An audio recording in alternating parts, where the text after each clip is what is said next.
Halo, selamat siang. Saya Ari Wibowo. Kembali di sesi belajar siang hari ini. Di sesi kerja barengan lawan Corona, program hasil kolaborasi antara semua murid, semua guru komunitas guru belajar Nusantara Kampus Guru Cikal dan disiarkan langsung melalui kanal YouTube Sekolahmu. Nah, di siang hari ini kita akan belajar sesuatu yang sangat bermanfaat sekali, yang sesuai dengan kondisi negara ini. Saya belum mau panggil dulu, saya mau lihat ada siapa aja yang ada di siang hari ini. Silakan bergabung dan kita belajar bersama narasumber yang luar biasa berkompetensi di bidangnya. Sudah nggak sabar ya, saya mau panggil dulu nih. Boleh dimunculkan. Nah, ini dia. Halo, selamat siang, Bapak Ridwan. Selamat siang, Mas Ari. Apa kabar? Baik. Saya panggil Bapak atau Abang atau Kakak nih, biar lebih akrab. Kakak boleh. Oke, Kak Rinsan. Hari ini kita belajar di program Kelasmu Live. Ini disiarkan langsung loh. Ini yang melihat seluruh Indonesia bahkan dunia. Siap. Nah, teman-teman yang sedang menyaksikan, beliau adalah Senior Humanitarian Advocacy Manager dari Save the Children Indonesia. Siang hari ini, Kak Rinsan akan berbagi pengetahuan dan juga pengalamannya dalam khususnya kebencanaan. Nah, kita perlu banget nih mengetahui ini ya. Kita perlu sekali untuk mengetahui tindakan apa sih yang perlu kita lakukan, khususnya saya sendiri pribadi sebagai orang tua untuk keluarga saya sendiri ketika terjadi bencana. Karena kita tinggal di Indonesia, negeri yang rawan bencana, dan kita berbagi tempat, ya kan? Kita berbagi tempat nih, Kak Rinsan, dengan bumi ini yang rawan bencana ini. Nah, aku udah gak sabar, jadi aku serahkan sesi belajar siang ini ke Kak Rinsan ya. Ya, terima kasih Kak Ari, dan sudah diperkenalkan. Saya kali ini akan membawakan sesi literasi bencana. Ini kerja bareng dengan Sekolahmu. Kita mau ngapain sih dalam siang hari ini? Apa yang mau kita pelajari? Apa yang hendak kita dapatkan dari sesi kali ini ya? Pada intinya bahwa kita harus memahami sesuatu untuk dapat bereaksi ataupun melakukan sesuatu ataupun bertindak sesuai dengan kondisi ataupun tuntutan keadaan. Oke, dalam hal ini diharapkan kita memahami sebuah konsep bencana atau kebencanaan dan bisa bersikap ataupun bertindak untuk berusaha meminimalkan risiko atau selamat dari bencana ataupun krisis seperti yang saat ini sedang terjadi di Indonesia, itu krisis COVID-19 karena adanya virus baru corona. Baik, biasanya saya kalau memulai sesi seperti ini, rekan-rekan sahabat Sekolahmu semuanya, saya selalu memulai dengan yang namanya pertanyaan reflektif. Karena pertanyaan reflektif ini akan menunjukkan kepada kita apa sih sudah kita pahami dulu, apa sih yang sudah kita tahu. Nah, pertanyaan reflektif pertama, ini boleh dijawab ya, tapi ya ini internalisasi saja, silakan kalau mau jawab di chat box-nya. Jika saat ini misalkan terjadi, God forbid, mudah-mudahan tidak ya, gempa bumi, apakah Anda, kita, saya tahu tindakan apa yang akan kita lakukan? Oke, itu pertanyaan reflektif pertama. Pertanyaan reflektif kedua, kalau kita lihat di situ di layar, menurut sahabat semuanya, menurut teman-teman, apa peran yang bisa kita mainkan, kamu mainkan, saya mainkan dalam konteks adanya bencana atau krisis bencana.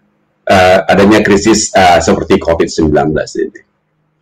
Ini sebenarnya saya teringat dengan lagunya, mungkin sahabat-sahabat rekan semua tahu God Bless dengan lagu Sandiwara. Setiap insan punya satu peranan yang harus dia mainkan. Dalam konteks apapun, termasuk krisis, termasuk kejadian bencana, kita punya peran yang bisa kita mainkan. Seperti apa? Coba kita lebih lanjut melihat. Tapi pada intinya, saya akan memulai dengan menjelaskan sebuah konsep kebencanaan itu dulu. Kalau dilihat dari judul, seperti di layar tadi ya, Bapak Ibu lihat, ada istilahnya, ada judulnya literasi bencana. Kenapa literasi bencana gitu ya? Nah, sebelum mengapanya, saya selalu tertarik dengan memaknai kata. Karena dalam kata itu terkandung pemaknaan yang dalam, sehingga kita tahu apa yang harus kita lakukan, apa harus kita kerjakan, dan kemampuan seperti apa yang harus kita bangun.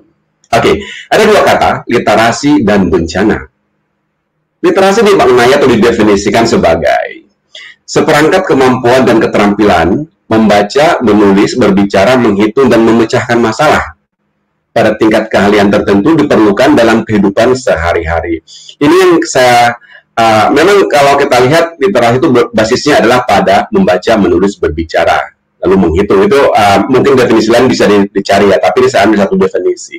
Di sini saya lihat ada proses untuk memahami sesuatu dari membaca berbagai sumber dan kemudian dapat melakukannya, dapat mempraktekannya dalam kehidupan sehari-hari.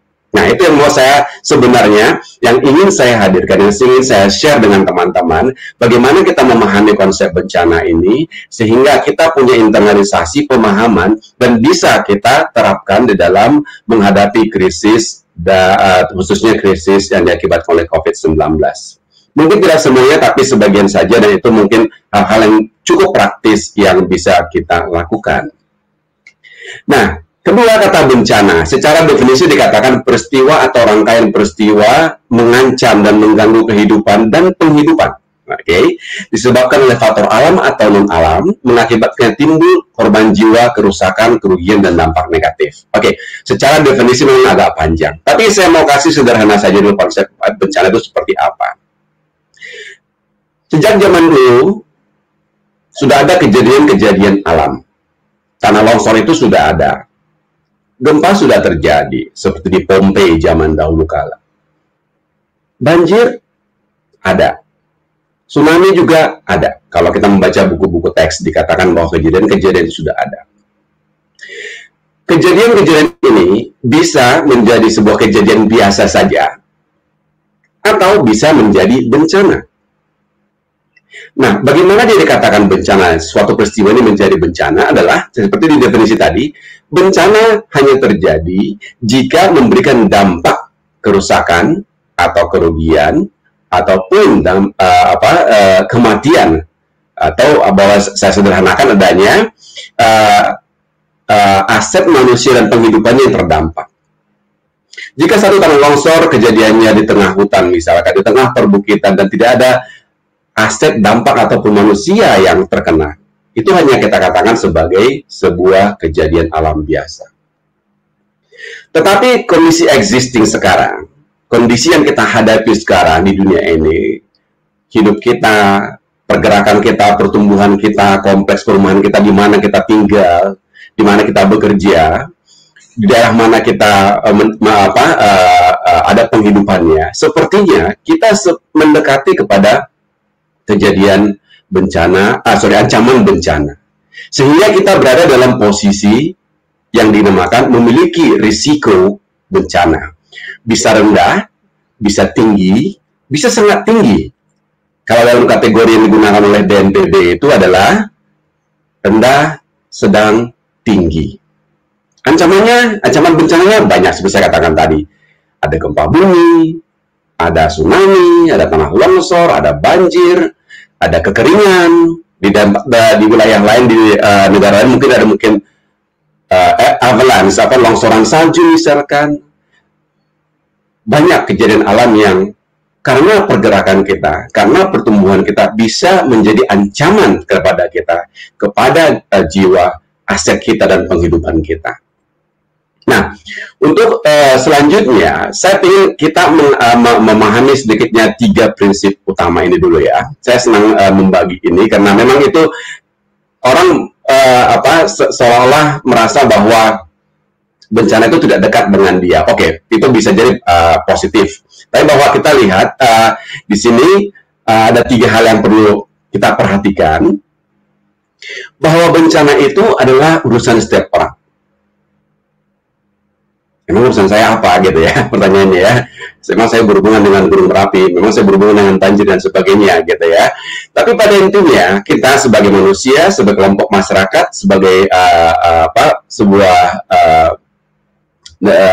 kelompok masyarakat khususnya, itu pasti berkontribusi baik secara sengaja maupun tidak sengaja dalam konteks bencana ini, atau berkontribusi menyumbang sesuatu, menimbulkan risiko bencana bagi kita.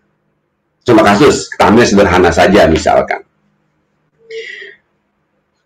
Kalau ini pengalaman dari respon banjir dan tanah longsor kemarin di Kabupaten Bogor.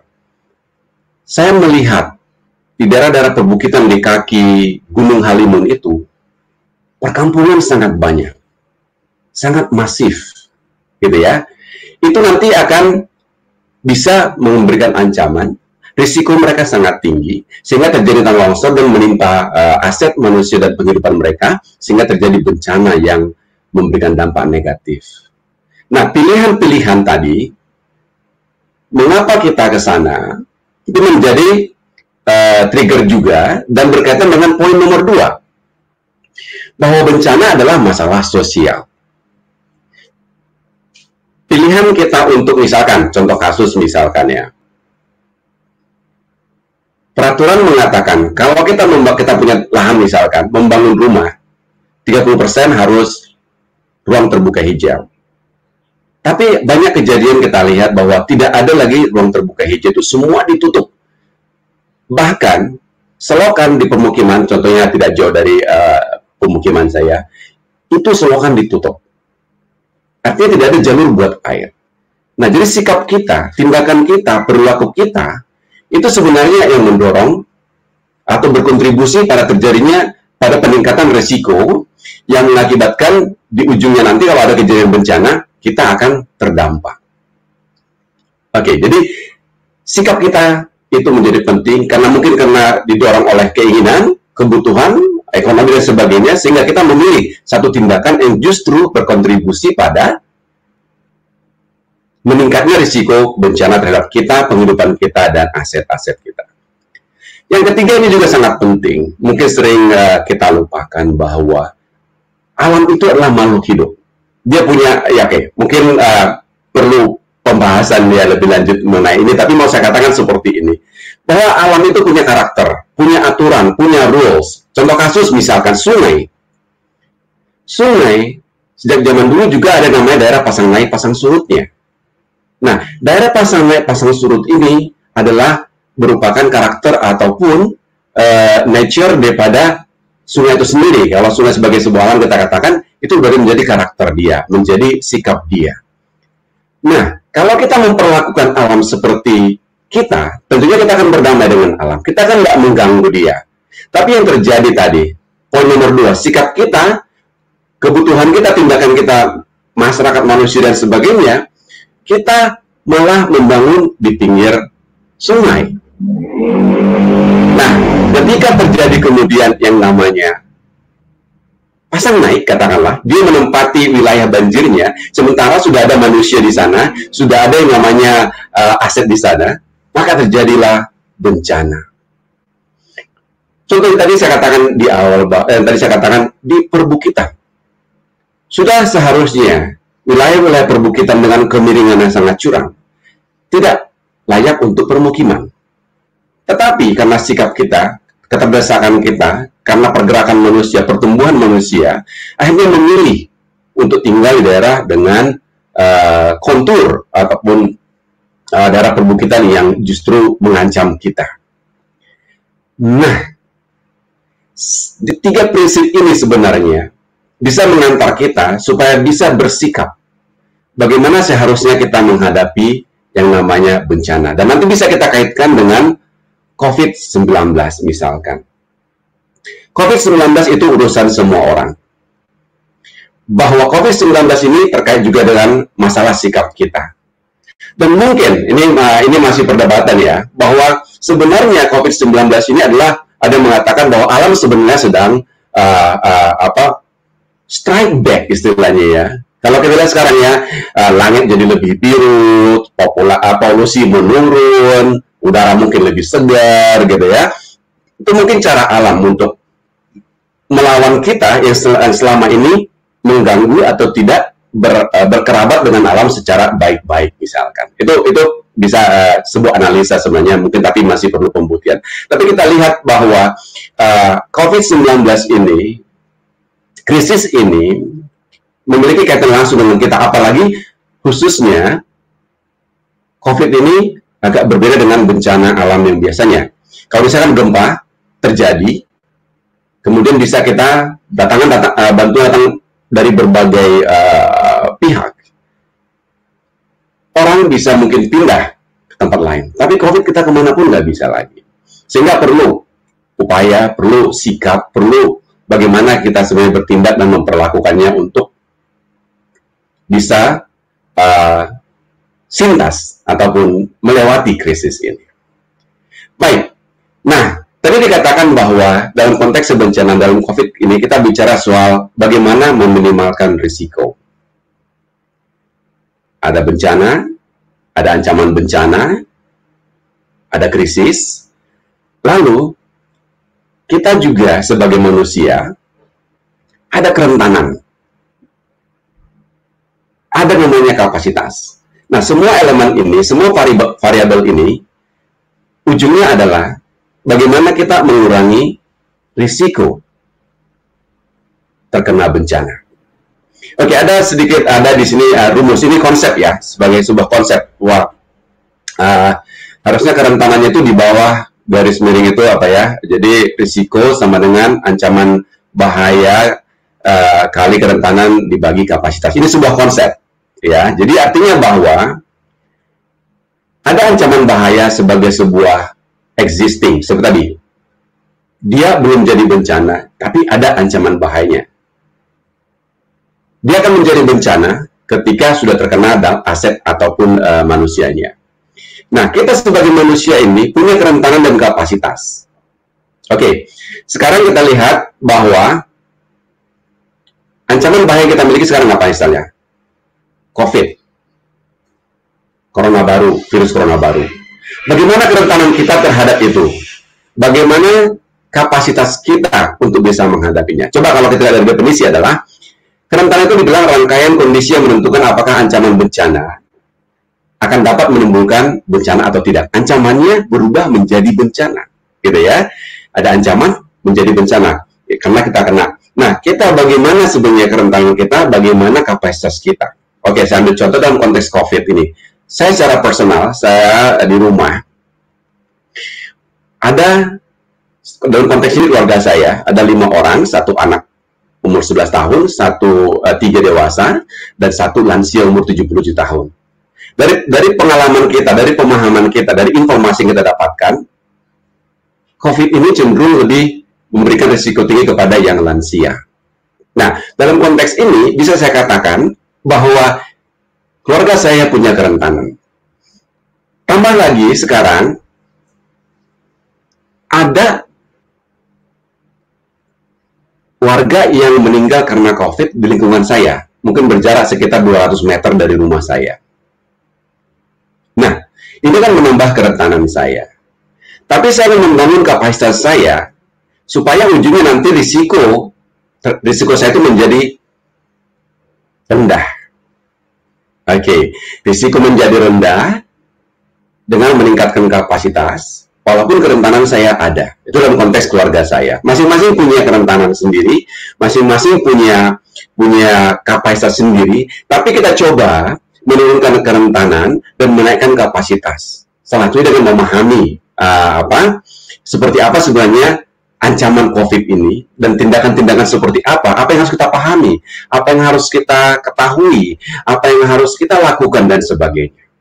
Oke, jadi konsep ini sebuah konsep ya. Pada ujungnya kita akan mengurangi risiko bencana. Ancaman ada, COVID-19 misalkan dalam kasus ini, lalu ada kerentanan, ada kapasitas. Oke ya. Nah, itu sebenarnya variabel-variabel yang kita mainkan, yang kita bisa pengaruhi untuk bisa menurunkan risiko ancaman COVID-19, krisis 19 ini, yang ujungnya tentunya kita bisa melewati masa-masa krisis ini. Oke, apa yang bisa kita lakukan untuk meminimalisasi, mengurangi risiko ini, gitu ya.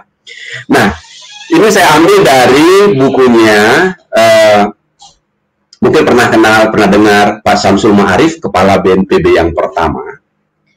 Jadi dikatakan begini, kalau untuk mengurangi risiko ada 3 yang harus kita lakukan, gitu ya. Jadi secara praktis bisa kita lakukan. Tadi kita lihat di sebelumnya ada ancaman bencana, gitu ya. Tadi bencana terjadi kalau manusia, aset dan penghidupannya kena, gitu ya. Nah, pertama upaya yang kita lakukan adalah memindahkan ancaman bencana itu sendiri. Gimana ya memindahkan ancaman bencana? Apa contohnya, gitu ya? Coba kita ambil satu kasus yang saya pernah sedikit ikut terlibat adalah pemulihan pasca letusan Merapi tahun 2010 di Kabupaten Sleman, Provinsi Jogja. Apa yang dilakukan oleh pemerintah? Memindahkan ancaman dulu ya. Oke, itu yang kedua, maaf. Yang pertama adalah ancaman bencana. Coba kita lihat yang kita pernah dengar mungkin atau baca, proses yang dilakukan pemerintah DKI untuk membendung atau menormalisasi ataupun naturalisasi kawasan sungai, tentunya Kampung Melayu. Ketika sudah dilakukan tindakan normalisasi, naturalisasi, ancamannya tidak ada lagi di situ, banjirnya tidak terjadi lagi, setidaknya pada saat itu ya. Ini contoh, mungkin kalau kemudian terjadi lagi, ada perubahan, ada dinamika. Seperti saya katakan tadi, sikap kita menentukan apakah kita memiliki risiko bencana tinggi atau tidak. Setidaknya pada saat itu dilakukan normalisasi dan naturalisasi, normalisasi sungai untuk memindahkan banjirnya. Banjir tidak terjadi lagi di daerah itu. Itu contoh yang pertama. Yang kedua, memindahkan manusia dan aset dari lokasi ancaman bencana. Ini yang saya katakan tadi ketika pengalaman pemulihan di Sleman itu, di Jogja, masyarakat direlokasi. Jadi dipindahkan dari wilayah yang kemungkinan terkena jika letusan Merapi terjadi. Jadi manusia dan asetnya yang dipindahkan. Lakukan dengan relokasi. Contoh kasus yang lain juga di Gunung Sinabung. Mungkin peristiwa tahun 2014 di Sinabung itu pemerintah memindahkan masyarakat dari lokasi rawan bencananya Gunung Sinabung. Masyarakat diberikan lokasi rumah baru dan juga lahan untuk pertanian. Oke, nah gimana kalau kita nggak bisa mindahkan ancaman bencananya, kita nggak bisa mindahkan manusia dan asetnya? Ada istilah yang digunakan di sini ya, mungkin bisa dilihat itu kalau saya menggunakan kata berdamai, sebagai bahasa Inggrisnya disebut living in harmony with disaster. Gimana sih bisa living in harmony with disaster gitu ya? Nah sebenarnya begini, tadi saya katakan upaya kita memahami bagaimana sikap kita, upaya kita memahami konsep bencana, tindakan-tindakan itu pada intinya mengurangi risiko itu sendiri. Nah, berarti kalau kita tidak bisa melakukan, menjauhkan ancaman bencana dan kita tidak bisa memindahkan asetnya, contoh kasus adalah untuk ancaman gempa bumi. Menurut BNPB, 80% wilayah Indonesia itu rawan ancaman bencana gempa bumi. Lalu kita kemana-mana pun akan memiliki ancaman itu. Terakhir, ada mengatakan Pulau Kalimantan itu aman dari bencana, tapi ada kejadian di Pontianak udah ada gempa, mungkin karena sesar lokal. Jadi bagaimana kita berdamai dengan gempa bumi? Ya, upaya yang bisa kita lakukan adalah tadi, bahwa membangun secara konsep ya, membangun bangunan rumah yang tahan gempa. Nanti ada aturannya, PU mengeluarkan aturan soal bagaimana rumah tahan gempa hingga skala 8 skala Richter. Nah, gitu ya.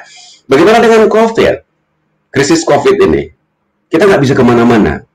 Seluruh dunia sudah kena. 220 negara dan teritori di seluruh dunia dengan hampir mencapai, kemarin saya lihat di daftar yang dikeluarkan John Hopkins University itu sudah sampai 1,4 juta orang. Jadi bisa kita bayangkan, kita harus berdamai dengan ini. Kita harus memiliki sikap, kita harus memiliki pemikiran, kapasitas untuk mengurangi kerentanan kita dan untuk menambah kemampuan kita yang ujungnya mengurangi risiko. Apa yang kita lakukan? Oke, saya melihat seperti ini dulu. Tujuan daripada sesi berbagi ini adalah saya mau menempatkan kita dalam satu lingkup. Pertama, tadi saya katakan bahwa kita punya peran, kita punya kontribusi dalam hal ini, mungkin meninggikan kerentanan, mungkin yang pastinya harapannya adalah menambah kapasitas dan ujungnya mengurangi risiko. Saya membagi dua di sini, bahwa saya punya istilahnya klien, saya menggunakan internet atau audiens atau klien saya sebenarnya. Saya pribadi dulu, saya klien saya. Nah, dalam konteks ini, karena kita semuanya melakukan isolasi mandiri, dalam konteks ini saya batasi klien eksternal dari diri saya adalah keluarga. Oke, mungkin konsep ini bisa diperdebatkan, tapi saya mau melihat dari dua sisi ini. Bagaimana saya bisa berperan di dalam konteks COVID ini untuk menurunkan risiko saya dan juga keluarga saya. Dengan kerentanan masing-masing, seperti saya ceritakan tadi, keluarga saya memiliki kerentanan karena ada orang tua, karena ada anak, karena ada warga yang sudah terkena yang sudah meninggal karena COVID-19. Dan juga rumah saya dekat dengan rumah sakit persahabatan. Nah, gitu ya. Nah, sehingga saya melakukan apa yang saya lakukan, apa yang saya kerjakan, mungkin saya hanya mengikuti apa yang dikatakan pemerintah. Saya mencoba memahami. Jadi teman-teman perlu sahabat-sahabat memahami, COVID itu gimana sih penyebarannya? Oke ya, droplet, lewat dia punya reseptor, yaitu dari hidung dan mulut.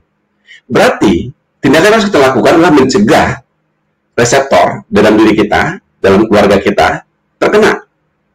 Berarti pertama, kita jauh dari lokasi ataupun orang yang terkena. Itu pertama gitu ya.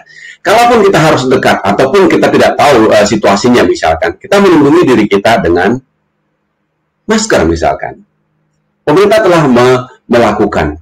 Nah, kalau kita memiliki kapasitas ini, tentunya kita bisa berbagi dengan keluarga kita, atau kita menjadi semacam leader, pemimpin dalam konteks melindungi keluarga kita ini, meningkatkan kapasitas keluarga kita, mengurangi kerentanannya, menjauhkan ancamannya, yang ujungnya nanti kita mengurangi risikonya dan bisa menyintas atau sintas. Oke, konsepnya di sini adalah mengurangi risiko di sini bukan berarti kita sama sekali tidak terkena, tidak. Kita mungkin akan terdampak dalam berbagai segi, misalkan ya, dalam berbagai sektor. Tapi kita punya kemampuan untuk bangkit kembali. Mungkin ada setback, tapi punya kemampuan itu. Itu artinya ya, sama kayak konsep rumah tahan gempa. Rumah tahan gempa bukan berarti dia tidak rusak, dia tidak mengalami perubahan ketika gempa terjadi.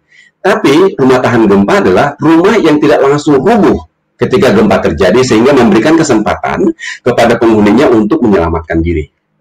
Gitu ya. Jadi bahwa kita terkena dampak ini, yes. Ada risiko kita, iya, tapi bisa kita kurangi. Lalu setelah krisis ini selesai, kita bisa kembali rebound istilahnya ya, bisa kembali melakukan kegiatan untuk menuju normal atau normal baru lagi, menjadi melakukan hal yang sudah kita lakukan sebelumnya. Tapi mungkin ada istilah sekarangnya new normal ya, bahwa kita sudah akan dalam tanda kutip berperilaku beda terhadap kehidupan kita, tantangan kita, dan juga permasalahan kita, atau cara kita bergaul, cara kita bersikap karena adanya COVID ini. Ada pandangan seperti itu.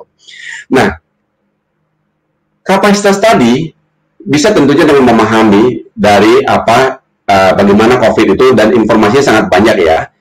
Saya menggunakan informasi dari pemerintah tentunya, ada BNPB, ada Kementerian Kesehatan, ada COVID-19 ada websitenya. WHO juga menjadi acuan saya, dan itu yang saya ikuti. Termasuk misalkan untuk menjaga imunitas. Oke, saya tidur teratur, saya makan yang mencukupi gizi seperti dianjurkan. Lalu saya misalkan untuk vitamin C, vitamin E itu saya bikin jus misalkan, karena memang kondisi saya memungkinkan. Nah, lalu sebenarnya upaya-upaya ini, dan kita pahami, kita bisa melakukannya, akan mengurangi risiko kita. Pertama diri kita, lalu keluarga kita, termasuk anak-anak kita. Tentunya anak-anak, saya katakan termasuk kelompok rentan. Jadi, kalau memang ada kerentanan kita harus imbangi dengan kapasitas. Kita menjaga jarak dari ancaman. Harapannya adalah risiko kita akan rendah. Seperti itu ya. Nah, ini yang bisa kita lakukan. Seperti tadi ya, saya katakan. Pertama, meningkatkan literasi terkait virus corona baru itu. Banyak sumbernya. Memastikan paham tindakan mitigasinya. Seperti dikatakan pemerintah kita, dalam protokol-protokol itu dikatakan jaga jarak, isolasi mandiri, cuci tangan pakai sabun secara teratur. Lalu kalau ada misalkan harus keluar rumah dan bertemu, itu harus ada pakai masker, dan juga ketika masuk ke rumah itu harus cuci tangan. Malah saya mungkin saya ambil tindakan seperti ini misalkan. Saya kalau beli galon aqua itu mungkin 3 atau 4 sekaligus gitu ya. Itu begitu diantar, tuh saya bawa langsung ke kamar mandi, saya cuci pakai sabun. Nah, itu upaya saya. Mungkin saya nggak tahu apa yang dialami oleh tanda kutip aqua ini di sana. Apakah ada orang yang bersin lalu nempel di sana? Apakah ada orang yang tangannya menyentuh sesuatu yang kena virus corona dan memegangnya dan seterusnya? Itu tindakan saya misalkan. Memastikan adanya contingency plan dan SOP sederhana. Nah, kita nggak usah membuat yang baru lagi. Pemerintah sudah menyiapkan gitu ya. Bahwa kalau ada misalkan yang sakit panas misalkan dikatakan ada kalau diikuti oleh batuk, diikuti oleh sesak nafas dan seterusnya, sudah ada SOP-nya, kita ikutin saja itu. Oke. Kalau misalkan ada yang sudah terkena kayak lingkungan kami di sini, itu langsung dilakukan penutupan dan isolasi mandiri. Bahkan masuk kompleks tempat saya itu sudah ada penyemprotan desinfektan. Memang sekarang ini walaupun katanya desinfektan herbal, tapi pemerintah sebenarnya WHO khususnya sudah mengatakan itu kurang pas. Saya mungkin baru disampaikan juga ke pengurus RT RW di sini. Oke, dan pada kondisi ini tentunya kita harus menjadi solusi. Seperti tadi pemerintah mengatakan tinggal di rumah. Nah, kan sekarang ada semacam komentar seperti ini. Siapa sih sebenarnya yang jadi tanda kutip ya, yang di garda depan? Apakah tenaga medis ataukah kita yang tiduran di rumah? Oke, itu cuma sebuah diskusi, nggak usah diperdebatkan. Tapi semuanya punya peran, dan saya kira kita punya peran utama untuk mencegah penyebaran dengan tinggal di rumah.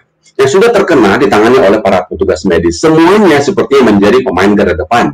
Tidak ada lagi yang menjadi, kami di garda belakang dan seterusnya. Setiap orang ternyata dalam konteks krisis COVID-19 ini menjadi pemain utama. Jadi orang yang berbeda di garda depan. Bahkan istilah anak milenial itu kaum rebahan pun masuk kepada kelompok yang menjadi garda utamanya. Mengikuti himbauan pemerintah. Iya, kayak kita misalkan saya membaca kayak kasus di Italia. Mungkin karena kekurangan pengetahuan di awal mengenai COVID ini. Waktu diadakan bekerja dari rumah, tinggal di rumah di Italia itu malah mereka sibuk liburan, pergi kemana-mana. Dan sehingga kita lihat Italia menjadi negara nomor 2 kalau nggak salah ya. Kemarin terakhir saya lihat Italia setelah Amerika, Cina malah yang pertama mengawali di nomor 5. Ada Amerika Serikat, Italia, Spanyol ya. Cina nomor 5. Satu lagi saya agak lupa rebutannya. Tapi bahwa ketika pemerintah memberikan himbauan dan tidak diikuti, itu yang terjadi di Italia. Itu yang terjadi di beberapa negara Eropa, di open society, masyarakat yang tidak langsung mengikuti data pemerintahnya, atau mungkin karena pemahaman yang masih rendah soal COVID ini. Nah, bagaimana dengan external audience kita, keluarga kita? Tentunya kita mendukungnya sama dengan apa kita lakukan, memastikan bahwa keluarga kita itu memiliki risiko yang kecil. Kalau ada kerentanan, kita coba dengan meningkatkan kapasitas kita. pemahaman kita, tindakan kita, sikap kita. Dan sudah ada panduan-panduan dan protokol yang akan kita lakukan di sana. Ya, panduan dari pemerintah dan juga mungkin saya di RT RW saya itu aktif tuh di grup WA memberikan flyer informasi dari pemerintah dan saya selalu mengikutinya dan memastikan itu bisa dilaksanakan dalam level individu dan juga rumah tangga. Nah, bagaimana mendapatkan informasinya? Ya, banyak sekali ya. Ini hanya sebagai contoh saja saya ambil dari COVID-19 itu ya. Ada tindakan-tindakan ini yang sudah kita lakukan, sudah disarankan pemerintah dan itu bisa kita lakukan. Sumber-sumbernya banyak sekali, WHO dan sebagainya, tapi ini cukup, ini saya kira cukup memadai dan sudah relevan dengan konsep kebencanaan. Nah, sebelum terakhirnya, saya mau bicara di sini sedikit soal konsep Save the Children dan tindakan yang respon berfokus pada anak. Apa yang kita pahami tadi, tentunya bisa kita gunakan untuk anak kita. Tentunya bisa kita lakukan, terapkan untuk anak kita. Anak kita lindungi, kita kasih makan, kita yakinkan kalau anaknya sudah besar, seperti anak saya umur 11 tahun, dia punya informasi dari sekolah, dan saya bisa berdiskusi dan menjelaskan apa akibatnya dan seterusnya. Itu bisa kita lakukan dan bisa memahamkan dia, mungkin karena usianya sudah 11 tahun menjelang 12 tahun. Bagaimana dengan anak-anak yang lebih kecil? Sebenarnya mungkin dalam konteks ini sama seperti pemerintah memaksa kita mengisolasi, mungkin dengan upaya, maaf kalau kurang pas, seperti ketegasan bahwa kita paham, tapi mungkin anak belum, sehingga kita yang harus aktif, gitu ya. Kita yang harus memastikan anak itu tidak memiliki kerentanan ataupun jauh dari ancaman tadi. Anak mungkin konsep COVID ini masih belum masuk dalam pemikirannya, untuk yang masih balita dan seterusnya. Mungkin belum memahami apa yang terjadi sebenarnya. Sehingga orang tua, kenapa mungkin materi ini juga menjadi relevan bagi orang tua, karena orang tua, seperti saya tadi menjadi leader dalam keluarga saya untuk memastikan risikonya menjadi kecil, itu juga mungkin peran yang bisa dilakukan. Mungkin saya tidak punya jawaban, ada pertanyaan tadi, untuk memahamkan anak balita.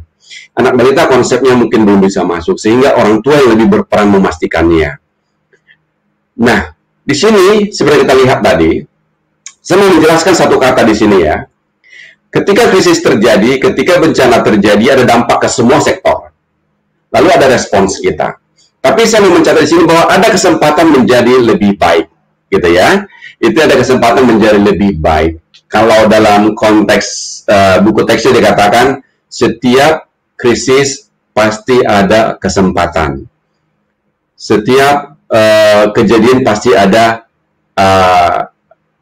kesempatan untuk memperbaiki. Dulu ada menggunakan istilah dalam kebencanaan build back better. Lalu ada bilang build back safer. Oke, saya melihat bahwa kejadian COVID-19 ini, dan juga saya lihat di dalam beberapa artikel-artikel yang saya baca, bahwa mungkin akan ada, belum terjadi tentunya, mungkin akan ada sikap-sikap baru yang bisa kita ubah. Mungkin orang akan lebih passionate, mungkin orang akan lebih perhatian dengan kebersihannya, kesehatannya. Mungkin orang akan lebih bijak dalam menggunakan sumber daya, termasuk misalkan tadi alam tadi dan lingkungan hidup. Kita jangan mengambil terlalu banyak, secukupnya saja. Mungkin pernah mendengar yang namanya living minimalist, gitu ya. Mungkin kita hanya hidup sesuai dengan kebutuhan kita. Seperti kata pepatah, kebutuhan kita terbatas, tapi keinginan kita sangat tidak terbatas. Jadi bagaimana kita hidup dengan kebutuhan saja misalkan gitu ya. Nah, jadi kesempatan di sini ada. Kita mungkin kesempatan untuk memperlakukan lingkungan hidup lebih baik. Mungkin kesempatan kita memperbaiki sikap kita untuk tidak mendorong kita ke dalam risiko ancaman bencana yang lebih tinggi, dan untuk lebih concern misalkan bahwa oh ya, saya berkontribusi terhadap krisis, saya berkontribusi terhadap bencana, sehingga saya akan mengupayakan tindakan-tindakan saya tidak menjadi kontributor bagi terjadinya kejadian bencana. Nah, bagaimana dengan anak kita? Bagaimana dengan anak dalam proses itu? Tentunya sama. Bagaimana sikap kita, bagaimana tindakan kita agar anak-anak tidak terdampak bencana, anak-anak tidak memiliki kerentanan tinggi, anak-anak tidak mendapatkan risiko yang tinggi dalam konteks bencana ataupun krisis COVID seperti ini. Jadi Bapak Ibu sekalian, untuk pembahasan bagaimana teknisnya itu bisa agak sedikit di luar webinar ini, karena ini semacam konsep dulu. Jadi perlu kita pahami pertama tadi sebagai sebuah penutup, pertama bahwa urusan bencana adalah urusan setiap orang, bahwa bencana ataupun krisis adalah adalah masalah sosial, dan ketiga, alam adalah makhluk hidup. Di samping itu, yang lebih penting adalah kita akan berupaya untuk mengurangi risiko dengan memahami tadi kita punya kerentanan, kita punya kapasitas, kita tahu ada ancaman. Di awal saya katakan tadi bahwa bencana hanya terjadi ketika ancaman bencana berdampak atau memberikan dampak pada manusia, aset, dan penghidupannya. Jadi dengan sedikit gambaran penjelasan ini, kita setidaknya memiliki sebuah konsep bagaimana kita bisa bertindak, bersikap, dan mudah-mudahan dan bisa mengurangi risiko ancaman krisis ataupun bencana COVID-19 ini. Harapannya adalah bahwa kita semua, teman-teman sahabat sekolahmu, bisa menjadi orang-orang yang di garda depan untuk bisa sintas melewati krisis COVID-19 ini dengan peran yang kita mainkan yang didasarkan kepada pemahaman ataupun kapasitas kita terkait dengan konsep kebencanaan, paham risiko, ada ancaman, ada kerentanan, ada kapasitas. Demikian Bapak Ibu, mudah-mudahan apa yang kita share siang ini bisa sedikit memberikan gambaran dan mungkin akan menjadi modal kita untuk bisa melewati masa krisis COVID-19 ini. Semoga kita semua memainkan peran penting, semoga kita semua yang memainkan peran penting di sini bisa melewati krisis ini. Terima kasih. Over kepada Mas Ari. Iya.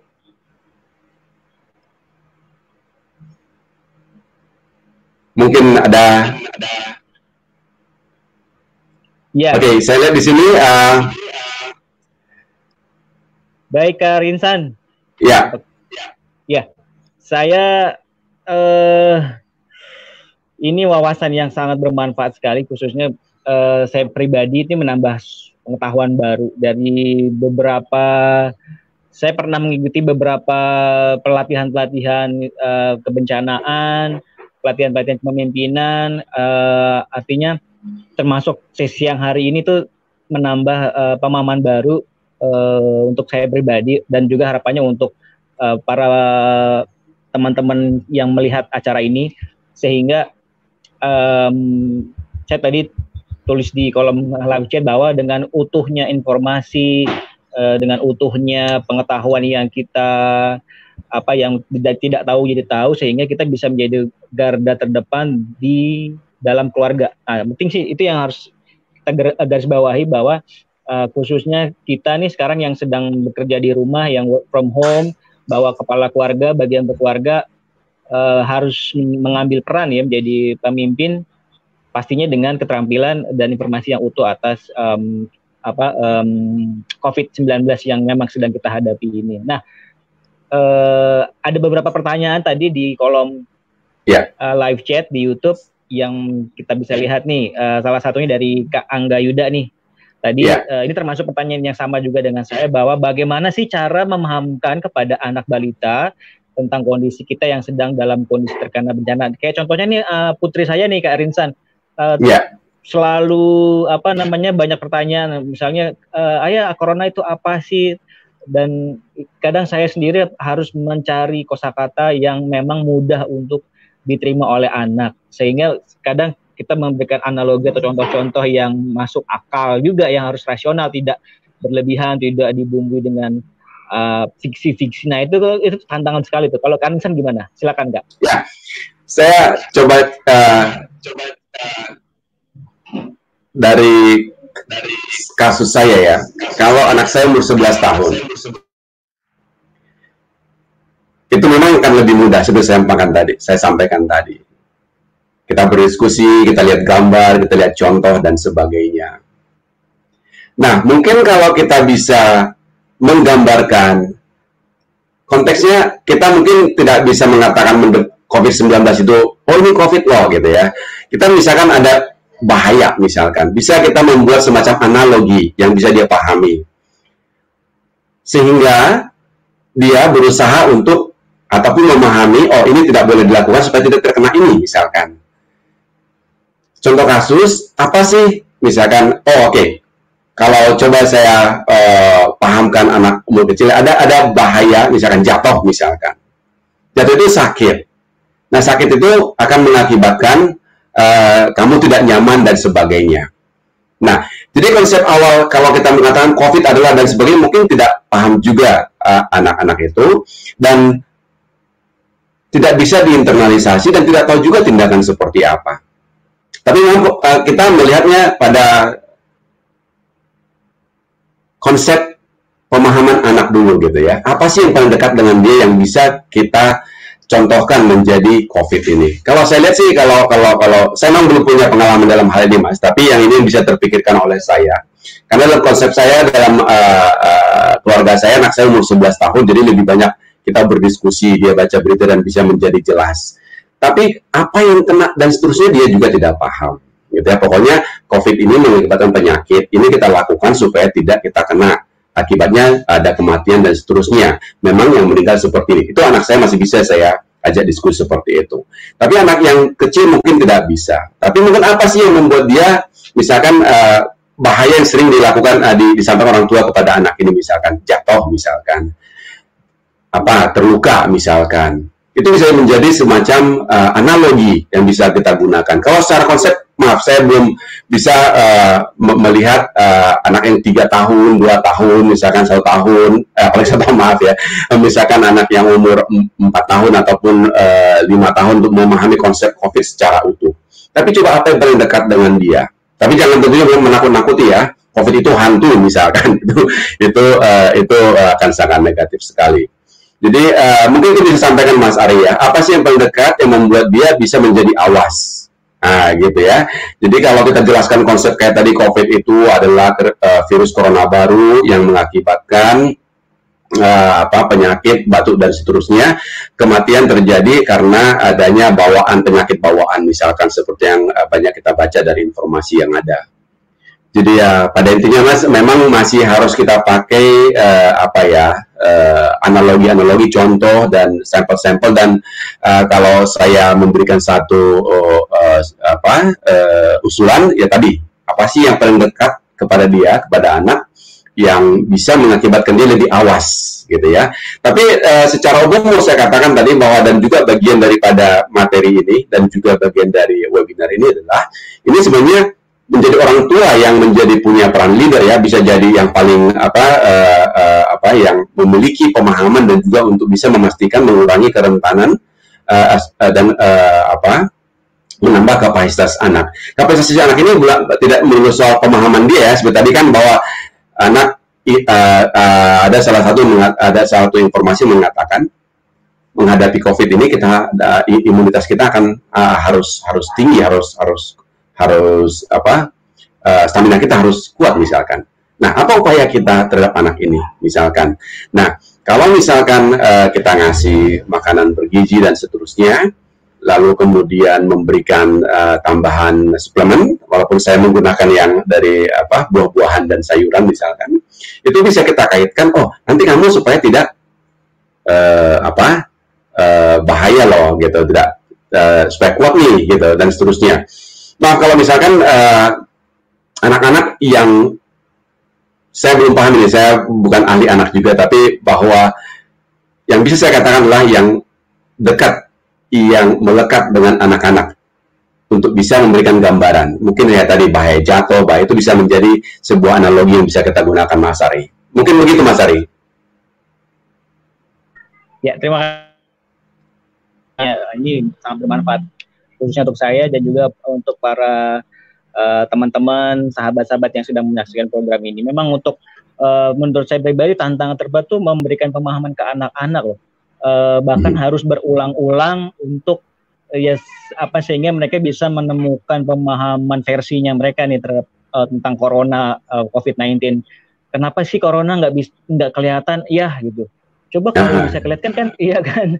Itu pertanyaan yang luar biasa. Kalau ya itu dunia mereka gitu. Kok kenapa nggak terlihat sih ya? Kenapa harus cuci tangan? Coba kalau kelihatan kan kita bisa menghindar gitu ya. Nah itu tuh pertanyaan anak-anak tuh kan ajaib tuh kadang-kadang Karinsan. Itu yang mungkin saya sendiri harus jungkir balik untuk gimana ya cari contoh-contoh yang mudah gitu kan. Dan itu memang harus berulang. Ini proses yang tidak sekali tapi harus berulang-ulang nih. Kayak kita balik ngomongin ke anak-anak kan, apalagi sekarang mereka belajar di rumah, konsep belajar di rumah tuh mereka pikir itu libur, sehingga yang harapannya menjaga atau ada mengurangi pertemuan dengan teman-temannya, justru mereka maunya aku mau main di luar. Nah itu artinya saya sendiri sebagai orang tua harus meyakinkan bahwa boleh bermain, namun kita ada kesepakatan nih bahwa ada kondisi di Indonesia sedang ada corona. Jadi memang 1, 2 dan seterusnya saya yakinkan ke anak saya sendiri udah paham apa yang harus dilakukan. Saya ulangi lagi, oke, sudah boleh main. Pulang kita melakukan refleksi. Tadi mainnya dengan siapa, terus maksudnya saya pengen dalam hati dia bersentuhan nggak atau interaksi dengan siapa, jadi pengen ngorek-ngorek, terus caranya dengan berefleksi tuh. Tadi main dengan A, B, C, oke, main apa saja, terus apakah kamu bersentuhan nggak atau dan istilahnya, terus akhirnya dia cerita sendiri. Dan terus apa yang sekarang kalau sudah gitu apa yang kamu, oh ya aku harus cuci tangan ya, seperti yang Ayah bilang, seperti gambar-gambar yang Mas Karinsan tadi bilang juga tuh. Jadi mereka udah mulai tumbuh kemandiriannya untuk setelah dari luar cuci tangan, pakai sabun, cuci kaki dan seterusnya. Artinya pemahamannya sudah mulai tumbuh tuh tentang virus corona tadi. Sehingga harapannya bisa jadi kebiasaan. Iya, itu memang itu Mas Ari lebih punya pengalaman dengan anak kecil karena langsung berinteraksi. Meskipun tadi kalau kita bicara, saya nggak tahu dengan siapa berteman gitu Mas ya, anak-anaknya, apakah ke lingkungan yang lebih luas, misalkan masyarakat di luar daripada rumah gitu misalkan. Kan sementara kita ada isolasi mandiri. Tapi bahwa menjelaskannya ini menjadi tantangan dan harus berulang-ulang, saya sangat setuju, karena anak tidak langsung bisa mendapatkan konsep ini gitu ya, karena cara berpikir mereka. Kenapa nggak kelihatan misalkan, kenapa kalau kelihatan kan harus lebih gampang ditangani mungkin gitu, konsep-konsep pertanyaan sederhana. Dan itu tadi seperti saya katakan tadi, memang agak susah memberikan gambaran kepada anak konsepnya, tapi justru tindakan-tindakan kita langsung mengajarkan lewat cuci tangan, biar kumannya pergi. Mungkin kita gambar sebagai kita ambil kuman yang membahayakan.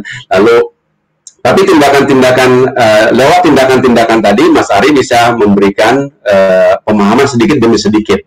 Tapi kembali kepada konsep ini, memang ini cenderung kepada kita paham kepada orang tua yang memahami bagaimana konsep bencana dan bisa mengurangi kerentanan, meningkatkan kapasitas dan mengurangi risikonya. Terhadap anak-anak, dengan cara yang Mas Ari tadi juga cukup luar biasa itu ya, bisa berulang-ulang memberikan perintah ataupun contoh langsung untuk mencuci tangan, cuci kaki, mandi, lalu kemudian makanan yang sehat, tidak jajan mungkin Mas gitu ya, dan seterusnya. Oke, itu mungkin pengalaman yang sangat baik Mas Ari. Terima kasih. Saya juga menggarisbawahi bahwa urusan bencana adalah urusan kita bersama, ya Karinsan ya. Nah, betul sekali. Betul, ya, termasuk ini bukan urusan orang dewasa saja, artinya kembali ke lingkaran keluarga kita, bahwa ada orang dewasa dan juga ada anak-anak. Apakah perlu gitu ya, sesuai dengan pertanyaan yang ada di layar nih, ada pertanyaan dari Ibu atau Kak Agnes Widya Stuti. Kak Agnes ya, iya. Ya, apakah sejak kecil tuh harus kita kenalkan dengan konsep bencana? Jadi memang momennya nih, artinya penyampaian informasi ini kan memang jalur pertama anak-anak bisa, ya kan? Nah, Oke, pertanyaan Kak Agnes ada juga dari pertanyaan dari Science Factory namanya ya. Oke. Pertama, ada pengalaman menarik yang bisa di-share pada atau dalam menangani anak ketika di daerah bencana. Oke. Nah, coba sebelum ke Mbak Agnes, saya mau cerita dulu soal pengalaman kita respon bencana banjir dan tanah longsor yang terjadi awal tahun ini. Bahwa anak-anak terdampak bencana, yes, sangat pasti. Dan apa yang terdampak, ya dalam konteks ini penghidupan mereka berubah, pendidikan mereka terganggu, suplai makanan mereka terganggu, seperti misalkan mereka hidup di dalam daerah pengungsian. Ini kebetulan gempanya, bencananya atau krisisnya berbeda ya dengan COVID ini. Untuk COVID ini memang seperti kita baca di berbagai artikel, itu sesuatu yang baru setidaknya dalam 100 tahun terakhir ini. Jadi manusia belum bisa secara praktis mantap untuk bereaksi ataupun merespons gitu ya. Nah, tapi kejadian banjir kemarin kita memastikan bahwa pendidikan anak-anak tidak terganggu, bahwa mereka membiasakan hidup bersih walaupun daerah pengungsian, bahwa orang tua kita berikan pemahaman soal hidup sehat anak-anak, bahwa air bersih itu menjadi penting, dan anak-anak diberikan aktivitas-aktivitas yang sesuai dengan umur mereka, bermain dan juga belajar, meskipun kondisinya memang agak darurat, tapi bahwa proses belajar mengajar anak-anak tidak terganggu. Dan pengalaman kemarin di beberapa desa yang kita respon di daerah Kabupaten Bogor itu, anak-anak tetap dapat belajar meskipun kondisi darurat, dan memang terjadi setback, terjadi kemunduran. Tapi kemudian ini tidak mengakibatkan, atau mungkin tidak mengakibatkan terjadinya dampak lebih buruk terhadap mereka, khususnya dalam konteks belajar dan kesehatan mereka. Itu yang kita lakukan sebagai organisasi, Mas siapa nih Bapak ini, Science Factory. Oke, soal pertanyaan kedua dari Mbak Agnes itu, apakah sejak kecil harus dikenalkan dengan konsep bencana? Secara konsep, kalau saya mau mengatakan iya, tapi apakah cara penyampaiannya bagaimana, itu menjadi pertanyaan selanjutnya. Dan untuk itu mungkin untuk kita harus lihat anak-anak yang bisa kita lakukan dalam konteks, mungkin nanti Mbak Agnes bisa berbagi nanti ya, soal sekolah aman misalkan.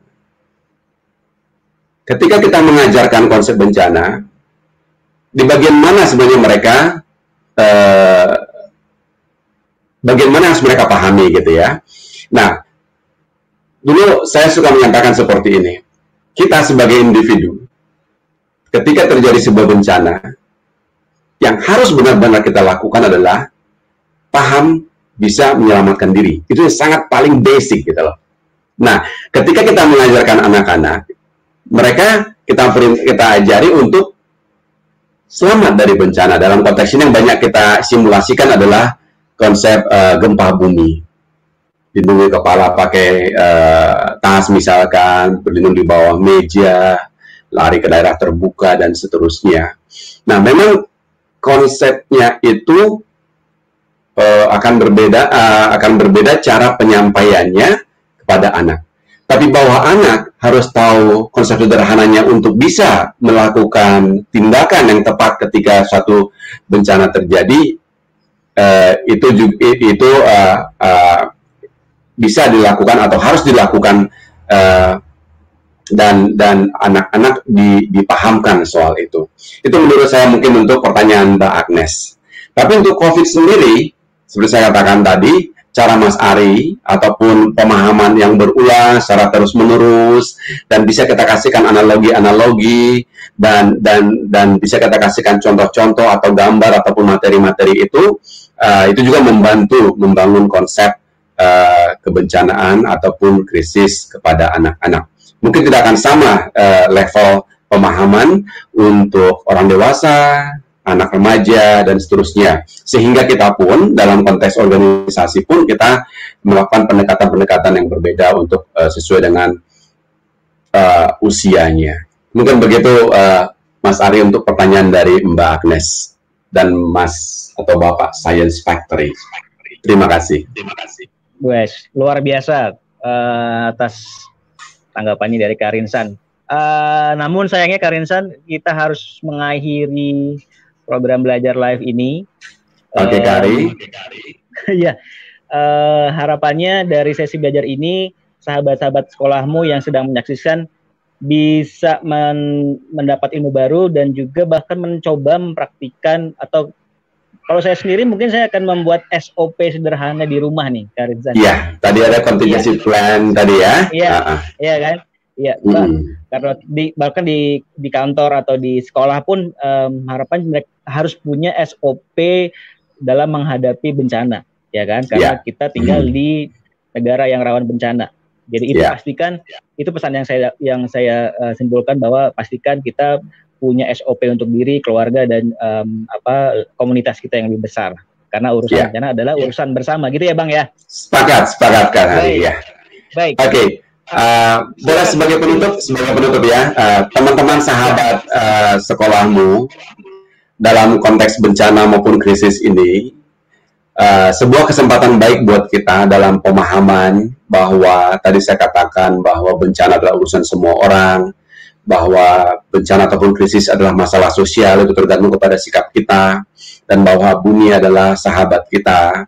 Dan itu menjadi basis kita sebenarnya untuk mengurangi risiko ataupun untuk mengurangi kerentanan kita dan meningkatkan kapasitas kita di hadapan ancaman bencana yang mungkin dari hari ke hari, dari waktu ke waktu makin besar ancamannya. Tapi bahwa kita punya pemahaman atas konsep bencana, kita punya pemahaman bagaimana konsep bencana itu, harapannya kita bisa mengambil sikap dan tindakan yang mendorong ke arah yang lebih baik, mendorong ke arah mengecilnya atau berkurangnya risiko bencana terhadap diri kita, keluarga kita, masyarakat kita, dan tentunya komunitas yang lebih luas. Mudah-mudahan apa kita share di sini bisa bermanfaat, dan mohon maaf jika ada beberapa hal yang kurang jelas. Komunikasi bisa kita lanjutkan. Terima kasih Mas Ari dan sahabat semuanya. Baik, terima kasih sahabat-sahabat sekolahmu. Sampai jumpa lagi di sesi belajar kelasmu live. Jangan lupa follow sosial media sekolahmu, dan juga untuk Kak Rinsan, terima kasih. Follow juga ya Instagram Safe. Siap. Bye.